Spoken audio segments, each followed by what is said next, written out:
الله ربي والإسلام ديني ومحمدا رسول الله ويقيني. Bagaimana cara kita agar anak-anak kita mengenal ajaran nabinya, selalu yakin dengan solawat-solawat yang dia baca, berawal dari ibu bapaknya. Guru kencing berlari, murid kancing maraton. Oleh sebab itu bapak ibunya mesti cinta Nabi. Anaknya dibawa maulid, anaknya masuk sekolah agama, ibunya beli buku, anak-anak tonton animasi Nusa dan Rara. Anak-anak nggak bisa dibuat ceramah. Nggak mungkin anak-anak TK umur 5 tahun disuruh Ustaz Somad ceramah. Assalamualaikum ya ayyuhalladzina amanu. Nangis semua. Oleh sebab itu maka berawal dari bapaknya, ibunya suka dongeng cerita, tapi ceritanya bukan cerita ngawur, ceritanya adalah cerita Nabi. Tapi yang paling penting adalah doa ibu kepada anak seperti doa Nabi kepada umatnya. Ibu jangan lupa tiap malam bacakan Fatihah untuk anak-anaknya. Siap? Ibu tiap malam sholat tahajud di sujud terakhir dalam hati, jadikan anakku penghafal Quran, amin. Selamatkan anakku dari narkoba, amin. Selamatkan anakku dari LGBT, amin. Doa ibu menembus pintu-pintu langit. Ibu 9 bulan 10 hari mengandungnya, ibu melahirkannya meregang nyawa. Maka doa ibu luar biasa. Jangan pernah ibu berhenti sehari pun berdoa, Rabbi habli minas sholihin.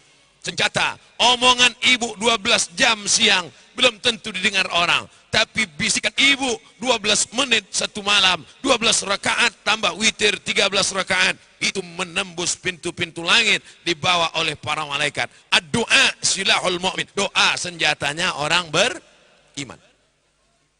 Ada seorang anak pecandu narkoba, Bu. Candu narkoba nggak sembuh-sembuh. Saya tanya, gimana ceritanya Bapak berhenti narkoba? Emak saya pergi ke Makkah umrah, dia masukkan air zam-zam ke dalam dirigen, akhirnya dia tawaf 7 putaran, doanya cuma satu, anakku berhenti narkoba, anakku berhenti narkoba, anakku berhenti narkoba, anakku berhenti narkoba. 7 putaran, nggak ada doa lain, anakku berhenti narkoba. Setelah pulang ke Indonesia dipanggilnya anaknya, sini kau sini. Akhirnya dimandikannya. Aku sudah berdoa kepada Allah, sudah kudoakan di samping Ka'bah 7 putaran, sehat walafiat. Doa ibu luar biasa. Makanya ibu kalau marah, jangan marah mengatakan kata-kata kasar pada anaknya. Hei anak setan, jadi sundil bolong. Tuyul, jangan. Kalau marah betul panggilnya. Calon gubernur Banten, sini. Insya Allah anaknya jadi gubernur.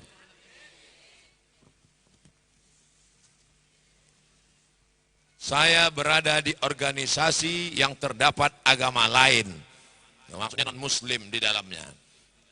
Ketika ada acara, bolehkah menyebut salam dari agama seperti entah apa kalimatnya, saya takut salah sebut.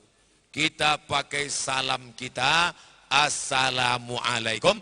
Dan salam bangsa Indonesia, kalau pagi selamat pagi, kalau siang selamat siang, kalau malam selamat malam. Karena kita khawatir dalam salamnya itu ada ritual dan doa. Tapi kalau yang bahasa Indonesia umum, dari saya kecil, selamat pagi, selamat siang, selamat malam. Pakai salam kita untuk yang seagama. Assalamualaikum warahmatullahi wabarakatuh. Selamat pagi, selamat siang, selamat malam. Selamat datang, selamat pulang. Karena kita khawatir ada di dalam itu baca-bacaan yang kita tidak paham, tertanda dia sudah masuk dalam ritual agama. Dalam kehidupan sosial bertetangga satu kantor, silakan. Tapi kalau sudah dalam masalah ritual, wala ana abidum ma'abattum wala antum abidun ma'abud lakum dinukum. Mengatakan selamat datang boleh, selamat siang boleh, karena itu adalah ritual bangsa Indonesia, bukan ritual agama. Saya selalu ceramah di kantor-kantor non muslim banyak, begitu saya ceramah. Assalamualaikum warahmatullahi wabarakatuh. Selamat pagi bapak-bapak, hadirin hadirat yang hadir pada kesempatan ini. Hadirin hadirat, muslimin muslimat, mukminin mukminat, belum kawin dan belum sunat. Ustadz, saya seorang mahasiswa. Bagaimana ta'aruf yang benar? Misalnya kau mahasiswa di sana, kemudian dari jauh kau lihat ada anak-anak gadis yang nampaknya agak-agak cantik. Kau tengok-tengoklah. Pulang dari sini, kau carilah bapak-bapak yang tahu. Pak, itu tahu nggak yang jilbabnya warna? Oh, itu anak Pak Anu. Bisa nggak bapak bawa saya besok malam ke sana mau ta'aruf? Oke, tapi anak gadisnya jangan tahu. Karena kalau dia tahu nanti nggak jadi, malu dia ketemu. Oleh sebab itu maka nanti bapaknya manggil anak gadisnya. Nah, sini, ini ada tamu datang nih. Mau ngapain dia Pak? Ya mau ketemu bapak, mau ngurus SKCK. Datang sini. Bawa air putih keluar. Datanglah anaknya bawa air putih.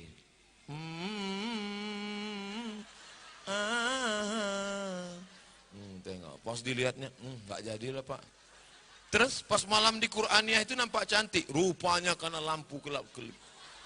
Pas ditengok lampu terang, nggak jadilah Pak katanya. Jadi perempuan itu nggak malu, karena kalau dia tahu nggak jadi kan malu. Kalau sudah nampak sesuai, jangan kau cari karena bentuk rupa wajahnya, karena wajah akan berubah. Jangan kau pinang dia karena kaya, boleh jadi hari ini bapaknya kaya, besok ditangkap KPK. Jangan kau cari karena bangsawan, boleh jadi hari ini bangsawan, bangsa hidup di awan, besok awannya jatuh, dia pun ikut jatuh. Tapi carilah dia karena jilbabnya panjang, karena tatapan wajahnya bekas air wudhu, karena tahajud malamnya hafal Quran. Itulah yang tidak akan lekang karena panas dan tak akan lapuk karena hujan. Ustaz Somad, tolong carikan saya yang ada empat-empatnya. Kaya, cantik, taat beragama, bangsawan. Kalau ada empat-empatnya ngapain ngasih ke ente? Nah, setelah sesuai ta'aruf, maka berlanjut ke selanjutnya khitbah tunangan. Tunangan jangan lama-lama, nanti hatinya berpindah. Setelah itu mungkin sebulan, mungkin 2 bulan, jangan lebih. Setelah itu barulah menikah. Kami pun datang undangan. Pernikahan ini akan disaksikan oleh 2 orang saksi. Saksi pertama Bapak Gubernur Banten. Saksi kedua Al-Ustadz Abdul Somad, sekaligus nasihat pernikahan. Masya Allah, so sweet. Gak usah lama-lama, ini pacaran sampai 3 tahun. Habis, pergi sana, pergi sini, bonceng sana, bonceng sini, masuk angin, gembung. Yang rugi laki-laki apa perempuan? Perempuan. Pacaran itu yang rugi hanya perempuan. Pacaran itu yang rugi hanya Kalian enak aja laki-laki. Playboy cap tupai. Lompat sana, lompat sini, lompat sana, lompat sini. Playboy cap gayung. Cedok sana, cedok sini, cedok. Mereka yang jadi korban. Akhirnya setelah jadi korban, nikah juga lah dia sama orang. Tertulis di botol, do not accept if cell is broken. Jangan terima botol kalau segelnya rusak. Paham? Jaga anak-anak kita, siap. Tapi kalau di pesantren Qur'aniyah ini terjaga, pagarnya rapat, di sini ngapal Quran, di luar sana tak ada jaminan. Jalan-jalan ke mall, dari rumah pakai jilbab, sampai jalan tasnya dibuka, dikasih minum, di bawah minumannya disuntik, dimasukkan penenang, dimasukkan obat perangsang, terjadilah apa yang terjadi. Nasi sudah jadi tai ayam. Anak gadis sudah rusak, cerita bubur ayam juga lagi. Ini kenapa koper ini tak dibawa? Nanti silap-silap saya bawa pulang. Mohon maaf Kiai, bukan Kiai yang... Jangan pacaran-pacaran ya. Jangan pacaran-pacaran. Kalian anak-anak perempuanku, kalian adik-adikku, kalian keponakanku, pandanglah perempuan ini sebagai anak kita, pandang perempuan ini sebagai adik kita. Apa rasanya kalau anak kita dikhianati orang, disakiti orang? Betul? Saya mau menikah, bagaimana cara menghadapi calon mertua agar dapat restu?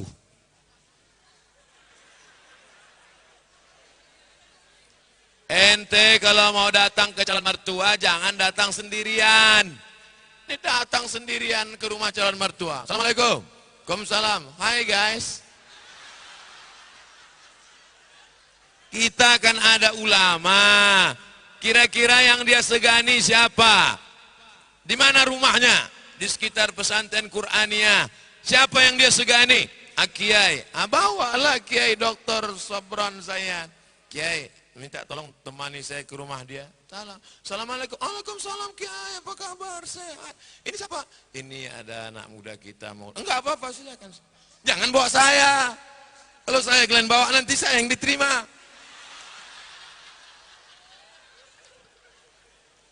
Itu yang pertama, bawa tokoh masyarakat yang buat dia percaya. Karena orang kalau tidak kenal dia sulit untuk percaya. Ini masalah trust, brother. Ini masalah kepercayaan. Kiai insya Allah akan kasih rekomendasi. Ini memang jombloan sejati, pejuang subuh internasional.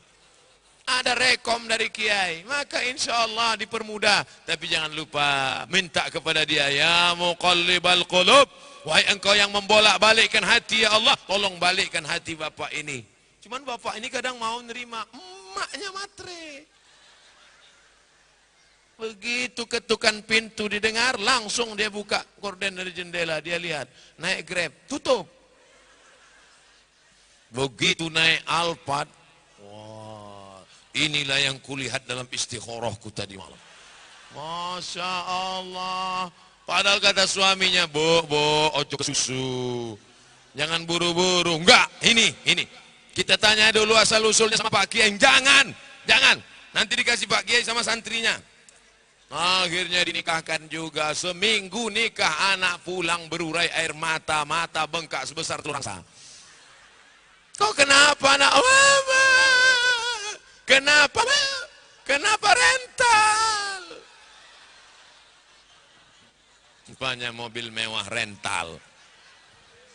Oleh sebab itu maka jagalah anak-anak kita dari penipu dan pembohong. Ini yang saya ceritakan, ini fakta. Yang saya ceritakan ini data. Bapak-bapak sehat, tegap, ganteng, kaya, pejabat, nangis di depan saya. Ustaz Somad, anak gadis saya dokter Pak Ustaz, cantik kata dia. Saya udah mulai pucat. Apa maksudnya ini? Terus Pak, saya tanya, terus Pak, anak saya sekarang malu keluar kamar Pak Ustaz. Kenapa? Dia baru saja nikah. Terus suaminya lari. Baru nikah, dokter, kaya, cantik, nggak berani keluar kamar. Karena suami lari. Kenapa lari? Rupanya belum gunting pita. Nggak sunat.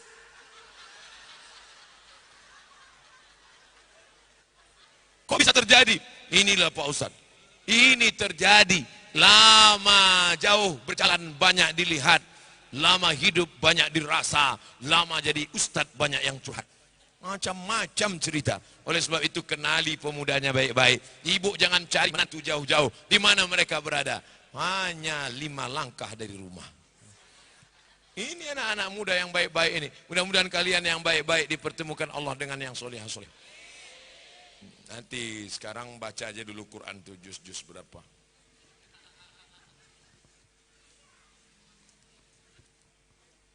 Apa hukum memberi sodakoh sementara yang nerima sodakoh itu menjadikan pekerjaannya sebagai pengemis? Orang yang hidupnya dari ngemis nanti di akhirat menghadap Allah, wajahnya, dagingnya bercucuran, berguguran. Nanti Bapak Ibu kalau di akhirat pas lagi ngantri masuk ke surga, nampak di samping kiri neraka ada orang wajahnya berguguran. Itulah pengemis dulu.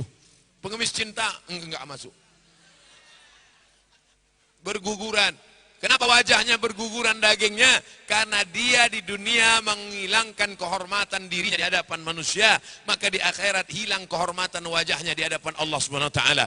Maka ketika ada seorang sahabat mau memberikan semua hartanya untuk Nabi, "Ya Rasulullah, ambil semua hartaku ini untuk engkau." Kata Nabi, "La." Ambil setengah, tidak. Ambil sepertiga. As-sulusu katsir.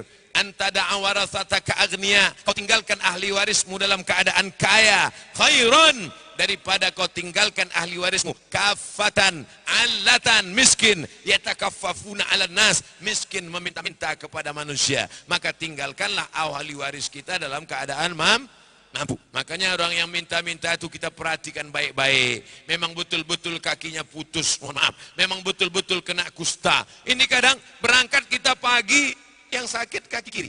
Pas sore pulang, ya sakit kaki kanan. Berangkat kita pagi, yang buta suaminya. Berangkat sore, suaminya melek, istrinya buta. Rupanya mereka sip-sipan. Oleh sebab itu perhatikan baik-baik. Tapi jangan gara-gara ini sampai tidak bersedekah. Tetap beri sedekah. Jangan berhenti sedekah tiap hari. Pagi, setiap pagi ada malaikat yang mendoakan. Allahumma ati munfiqan khalafa. Orang yang bersedekah kasih ganti ya Allah. Enggak perlu diaminkan, ini doa malaikat. Pasti kabul. Tapi orang yang tidak bersedekah juga diaminkan malaikat. Hadisnya Sahih Bukhari. Apa kata malaikat? Allahumma ati mumsikan talafa. Siapa yang tidak mau bersedekah, berilah dia kebinasaannya Allah. Oleh sebab itu tiap hari mesti bersedekah. Sedekah duit, bagus. Sedekah makanan, bagus. Sedekah air minum. Beli air minum itu, bagikan ke kawan-kawan. Bagikan semua. Berapa satu gelas, Dek? Hah? 5.000. Semuanya berapa gelas? Hah? 25 gelas. Bagikan di samping-samping antum ibu-ibu. Nanti saya bayar. Semuanya 25 gelas. Cepat sebelum saya berubah pikiran. Ustaz itu ceramah aja, nggak ada dia bersedekah. Wah, berebut orang tuh. Hitung-hitung. Mudah-mudahan nggak ada lagi yang jualan.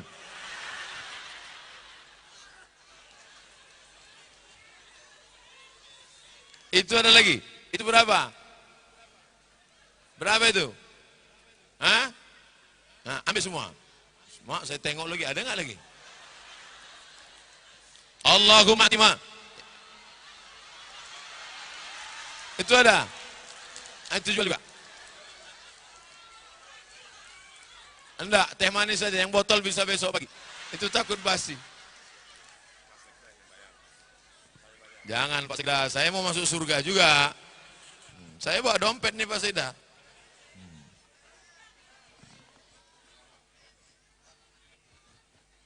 Mas, naik sini. Dek, naik sini. Naik sini. Allahumma ati munfiqan khalafa. Yang bersedekah berilah ganti. Amin. Allahumma asim mumtikan talafa. Orang yang tak bersedekah, binasakanlah dia ya Allah. Amin kata malaikat. Hitung berapa dia. Malam ini ada orang yang usianya genap 40 tahun. Mari kita doakan supaya umurnya berkah. Namanya Pak Arman. Nama juga depan Pak Arman. Tapi tidak pakai tiup lilin 40. Ini sahabat saya, tim saya yang selalu menemani saya di mana-mana. Mudah-mudahan anaknya anak yang soleh dan solihah. Sekarang istrinya sedang hamil, mudah-mudahan dimudahkan Allah proses kehamilannya. Mudah-mudahan rezekinya berkah. Cuman ada satu berita yang kurang baik untuk ibu sekalian, beliau sudah menikah. Tapi masih satu. Nanti kita doakan bersama-sama. Mudah-mudahan Pak Arman panjang umur, sehat badan, berkah, anak soleh dan solihah. Dah, silakan duduk balik Pak Arman. Ala hazin niyah, untuk niat kebaikan ini Al-Fatihah. Kasih minum sampai-sampai. Kasih, nanti saya bayar. Jangan kalian sangka saya tak buat duit. Nih penuh. Kartu ATM 4 biji. 4-4-nya kosong. Ada duitnya, ada saya bayar. Nanti datang ke atas nih, mari ke sini. Berapa duit? Hah? 70.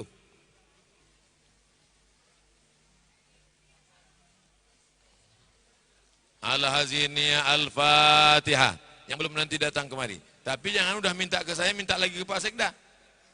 Al-Haziniyah Al-Fatihah. A'udzubillahi minasyaitonir rajim. Bismillahirrahmanirrahim. Alhamdulillahi rabbil alamin. Ar-Rahmanir Rahim. Maliki yaumiddin. Iyyaka na'budu wa iyyaka nasta'in. Ihdinas siratal mustaqim. Siratal ladzina an'amta 'alaihim ghairil maghdubi 'alaihim waladdallin. Amin.